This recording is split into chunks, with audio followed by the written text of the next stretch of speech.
ich lese hier, dass während des Transportes 15 Personen gestorben sind. Dazu kann ich aber nur sagen, dass für die Erfassung ja nun das Dezernat GW4 nicht verantwortlich gewesen ist. Das sind eben die örtlichen Stellen gewesen. Das geht dies ja aus den Richtlinien hervor. It says here that the order was given by the Reichsführer. But tell me, why do you have the officer to be the officer transferring this order? Why Eichmann? Does the Reichsführer have no other way of contacting Chikwa but Eichmann? Es geht schon aus dem betreffenden Bezug hervor, dass die örtliche Staatspolizeistelle oder Staatspolizeileitstelle an das Amt 4 die Anfrage gerichtet hat. Und daher bekam ich diese Angelegenheit zur weiteren Bearbeitung und habe sie als Übermittlungsstelle behandeln müssen. So wie mir das befohlen war. Ich musste ja das machen, was mir befohlen wurde. Aber in den Richtlinien legten Sie fest, wie viele Leute in jeden Wagen hineinzupferchen seien. Stimmt das? Ich habe den Befehl gehabt, ob sie nun getötet wurden oder nicht, er musste durchgeführt werden.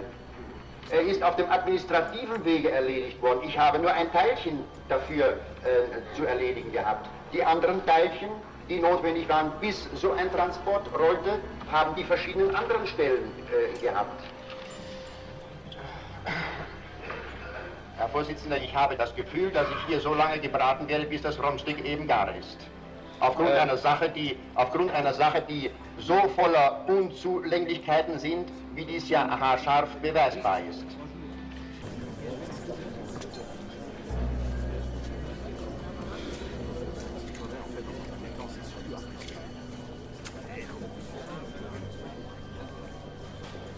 Ein Offizier hat einen Fahneneid geleistet. Wenn dieser Fahneneid gebrochen wird, ist dieser Mann ein Lump. Genauso wie ich auf dem Standpunkt stehe. Ich habe hier einen Eid geleistet, dass ich die Wahrheit sage. Genauso habe ich auf dem Standpunkt gestanden. Zu jener Zeit, Eid ist Eid. Glauben Sie, dass jemand, der diesen Treueeid schwor, nach dem Tode Hitlers von seinem Eid befreit sei oder nicht? Nach dem Tode Hitlers ist selbstverständlich jeder Mann automatisch von diesem Eide befreit. In Ihrer polizeilichen Vernehmung sagten Sie, dass wenn Ihnen der Reichsführer gesagt hätte, dass Ihr Vater ein Verräter sei, hätten Sie ihn eigenhändig erschossen. Ist das richtig? Wenn er Verräter gewesen wäre, an Deutschland... Nein, wenn der Reichsführer Ihnen gesagt hätte. Hätten Sie ihn erschossen, Ihren eigenen Vater? Dann setzt es voraus, er hätte mir es nachweisen müssen. Wenn er es nachgewiesen hätte, wäre ich verpflichtet gewesen, gemäß meinem Fahneneid. Hat man Ihnen nachgewiesen, dass die Juden müssen vernichtet werden? Ich habe sie nicht vernichtet. Haben Sie nie einen Konflikt gefühlt, einen Gewissenskonflikt zwischen Ihrer Pflicht und zwischen Ihrem Gewissen? Man könnte es eher Gespaltenheit nennen. Gespaltenheit. Und zwar eine bewusste Gespaltenheit, wo man sich von der einen Seite in die andere flüchtete und umgekehrt. Man hatte auf sein Gewissen zu verzichten. Bitte? Man hatte auf sein Gewissen, auf sein persönliches Gewissen zu verzichten. Man kann es so ausdrücken, jawohl. Wenn mehr Zivilcourage gewesen wäre, dann wäre alles anders gekommen. Sind Sie anderer Ansicht? Wenn die Zivilcourage ebenfalls hierarchisch aufgebaut gewesen wäre, ganz klar, jawohl. Es war also nicht ein Schicksal, das kommen musste, aber es ist eine Frage des menschlichen Verhaltens. Es ist eine Frage des menschlichen Verhaltens und sicherlich ist es nun so gewesen, es war die Kriegszeit, Turbulenz, jeder Eins hat sich gesagt, es hat ja keinen Zweck, wenn ich dagegen ist ein Tropfen auf den heißen Stein verdampft und hat gar keinen Zweck, hat weder Sinn noch irgendwelchen Erfolg oder Misserfolg oder irgendetwas. Und so, es muss irgendwie auch in der Zeit liegen, denke ich mir. In der Zeit Erziehung, also weltanschauliche Erziehung, Drill, und diese Sachen.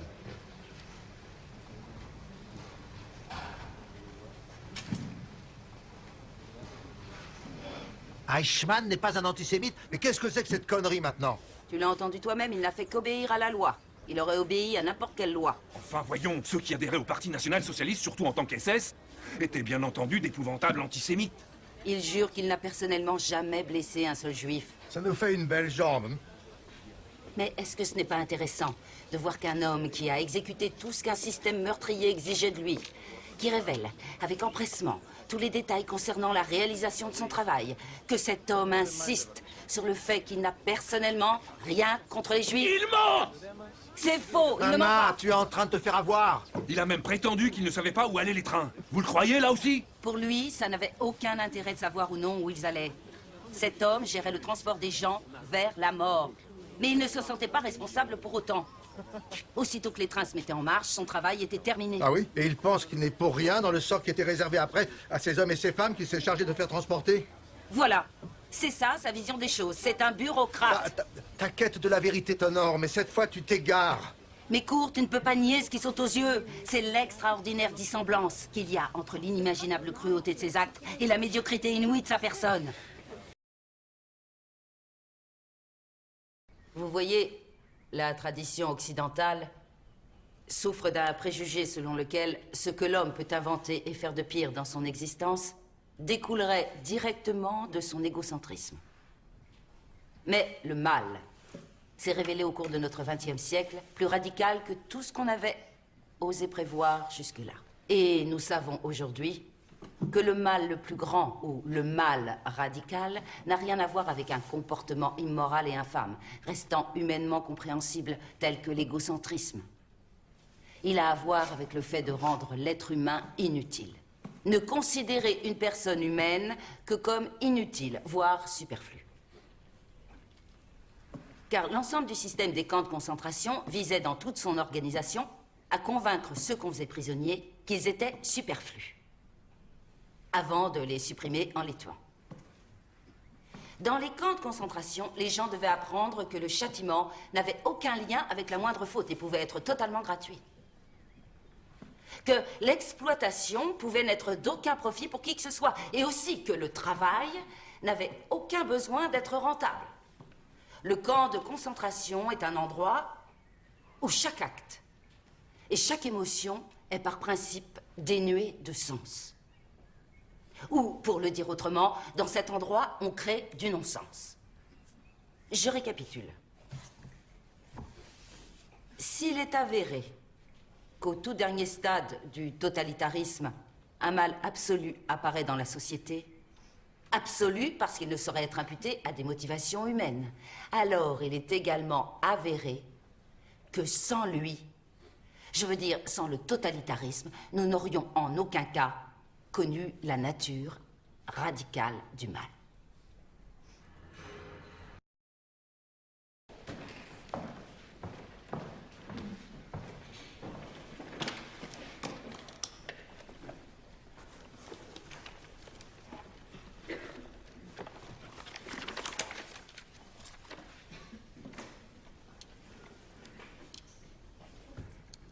Peut-être m'autoriserez-vous aujourd'hui exceptionnellement à fumer sans plus attendre.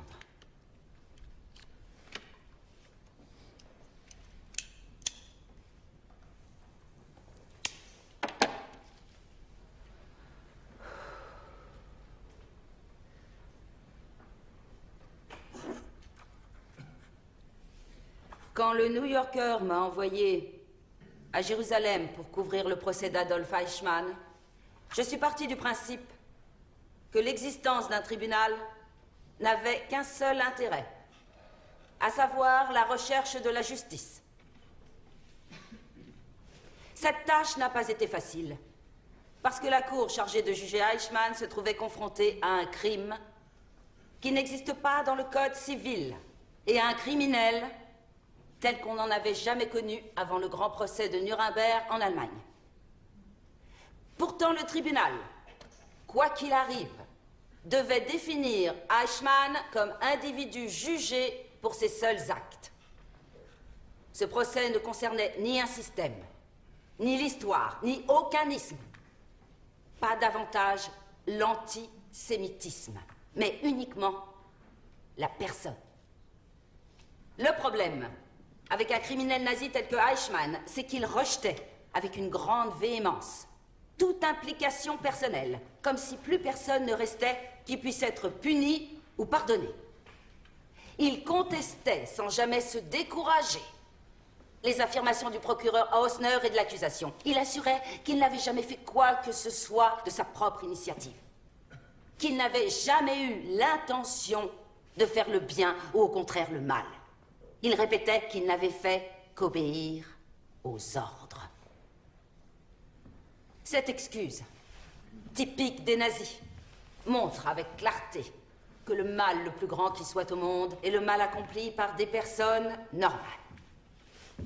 Le mal accompli par des personnes qui n'ont aucune motivation, aucune conviction, aucun goût pour la méchanceté, aucune tendance démoniaque, par des humains sans prétention qui refusent soudain d'être des personnes humaines.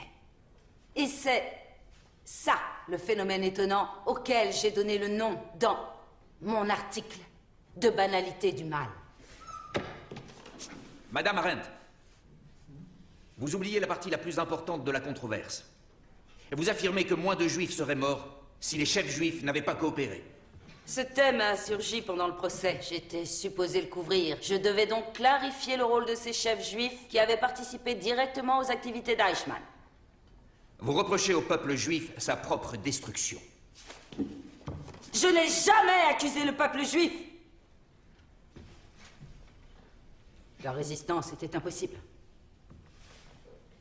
Mais peut-être qu'il y a quelque chose, justement, entre la résistance et la coopération. Et c'est uniquement dans ce sens que j'ose dire qu'on peut supposer que certains parmi les chefs juifs auraient peut-être pu se comporter différemment. Il est primordial de se poser cette question essentielle, parce que le rôle qu'ont joué les chefs juifs donne un aperçu des plus choquants de l'étendue infinie du désastre moral qu'ont provoqué les nazis dans la très respectable Europe de notre XXe siècle. Et non dans la seule Allemagne, mais dans presque tous les autres pays. Pas seulement parmi les persécuteurs, mais aussi parmi les victimes. Oui. Les persécutions visaient essentiellement les Juifs. Pourquoi décrivez-vous les crimes d'Eichmann comme des crimes contre l'humanité? Parce que les Juifs sont des hommes. Dès le début, les nazis ont tenté de les nier. Un crime contre ces hommes est, par définition, un crime contre l'humanité. Je suis, comme vous le savez évidemment, juive. Et on m'a accusée d'être une antisémite juive qui défendait les nazis et qui se souciait peu de son peuple. Aucune de ces accusations n'est un argument. Ça n'est que dénigrement et diffamation. Je n'ai jamais défendu Eichmann. Mais j'ai tenté de juxtaposer la grossière médiocrité de cet homme minable avec ses actes écœurants. J'ai essayé d'écouter et de comprendre. Ce n'est pas la même chose que pardonner. Je considère qu'il est de ma responsabilité de comprendre. C'est de la responsabilité de ceux qui prétendent écrire la moindre phrase sur ce terrible sujet. Depuis Socrate et Platon, on a l'habitude de considérer que la pensée n'est autre chose que ce dialogue silencieux qui se poursuit entre moi et moi-même. En refusant de demeurer une personne, Eichmann a d'un seul coup renoncé à cette qualité spécifiquement et uniquement humaine qui consiste à pouvoir élaborer une pensée. Par conséquent, il n'était plus capable du moindre jugement moral. Cette incapacité de penser a engendré la possibilité chez des hommes de nature ordinaire et médiocre de commettre des actes cruels dans des proportions gigantesques, des actes incomparables à tout ce qu'on avait vu auparavant. Pour ce qui me concerne, j'avoue que j'ai considéré cette question sous l'angle philosophique, c'est vrai. La pensée est une activité qui ne se manifeste en aucun cas dans le savoir ou dans la connaissance, mais dans la capacité à distinguer le bien du mal, la dignité de l'abjection. Et je souhaite de tout mon être que la pensée donne à la plupart des êtres les moyens d'éviter la catastrophe dans ces très rares moments où on devine que tout peut s'effondrer. Merci à tous.